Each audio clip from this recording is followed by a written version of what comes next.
Hello everyone, I am going to do some tactics with Lucas Chess. Lucas Chess teaches tactics via repetition, similar to Chessimo kind of, if you've used that program or seen me use it.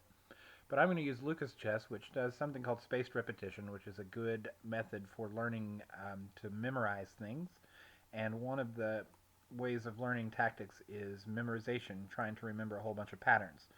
So I have already done 219 tactics out of the first level of this collection I'm looking at, and a lot of those have been repetitions. So as I go through these tactics here in just a second, I will let you know as I see them whether I think it's a new tactic or if it's one that I've seen already. And if it's one I've seen already, chances are I'll be able to blaze through it very quickly. And if it's a tactic I haven't seen yet, my plan is to spend about 30 seconds to a minute trying to solve it using my tactical knowledge.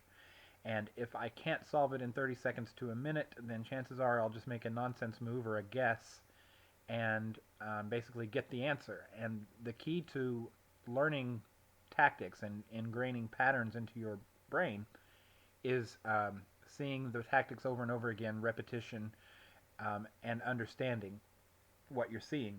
And not necessarily a long process of staring at one tactic for 3 or 4 minutes or sometimes longer than that.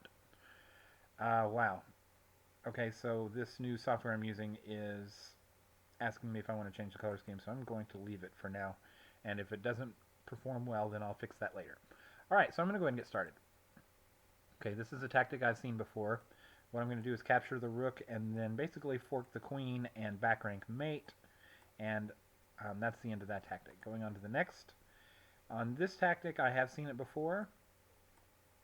What we're basically doing is taking advantage of this pin because of the checkmate on f1, and if the queen captures, then queen d1 leads to mate after bishop f1.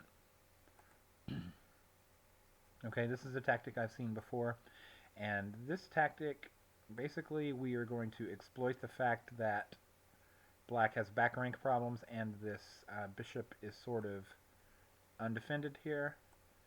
So now if black captures this bishop, then we just sneak in here and checkmate on queen d8. This problem exploits a back rank weakness on f8 by deflecting the rook away from g8, the g7 g8 file there. Next we have, this is not a new tactic, this is also a deflection where I'm going to play queen h8, and then capturing the rook also forks the king and queen. And then we capture the queen. And finally, next we have this is one I've seen. This is basically a combination. We're going to exploit there's like a pin here on this e6 pawn. Whenever I play knight d5 and he captures with the pawn, I'm now attacking the queen, but I've got this check to throw in, and that rook can only be recaptured by the bishop, which deflects the defense away from the queen. Okay, on this one we are going to attack the queen and the rook at the same time. If the queen captures my queen rather than recapturing it, man, I'm trying to remember exactly how this one works. I know that's the right answer. So if queen takes queen, I can throw in rook takes rook and then recapture next time, so it just wins a rook. And if queen doesn't take, say, queen e2 trying to defend everything, then we just take the rook and then the queen's defense is deflected away from this rook. This is a new problem, so I guess that's how often. I guess we've done probably about 8 problems, and then they throw a new one in on me. So I'm going to be solving this one live. I haven't seen it before. So if I deflect the king over to f1 by rook takes rook, king f1, I don't see any benefit to that. Taking the knight here, if pawn takes, that doesn't seem to open up anything. If queen takes, that doesn't seem to open up anything. There's a skewer here where I could deflect the queen away.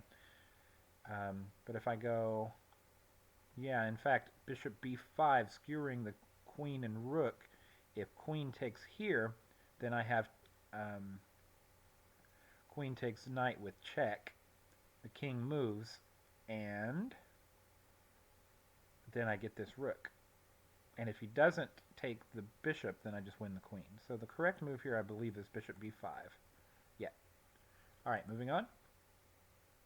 This is kind of a cute one. If I move queen c7, I'm threatening queen b8, which will lead to knight c7 smothered mate. And the only move to defend that will be to take the knight. So queen c7, rook takes knight, will leave the bishop undefended, and then queen takes b7 will be checkmate. All right. Here we have bishop b5. Nope, that's not right. I apologize. What we're going to do is we're going to attack the queen and force the queen to move to c6. There we go. And then we skewer. Bishop b5 is one of the moves. I just got it out of order a little bit. Bishop b5 skewers the king and queen. So after queen takes bishop, then we fork king and queen. All right, I'm going to do one more problem on this set. And here's a problem where black has a piece hanging here. So just moving it away will allow a discovered check. Probably, well, will allow knight takes rook. So how do we save the rook? We attack the queen. And that deflects the queen away from the pin, where the h7 pawn can now recapture the knight. All right, so that's just a little look on how Lucas Chess handles tactics collections and kind of handles the space repetition thing. I think in this set of about 10 to 12 tactics, however many I did, I only really encountered one new one, but I reinforced several that I've seen earlier, which is very helpful, and that's basically the way you ingrain these tactical patterns in your mind, and you learn how to exploit the position of pieces, this decoy tactic or this deflection tactic that's been coming up over and over again. I've learned quite a bit about how to spot those sorts of things. So that bishop b5 move that I saw on the one new tactic, I may not have seen that without having a lot of practice at solving those kind of problems. I may not have seen it very quickly without that process. All right, guys, thanks for watching.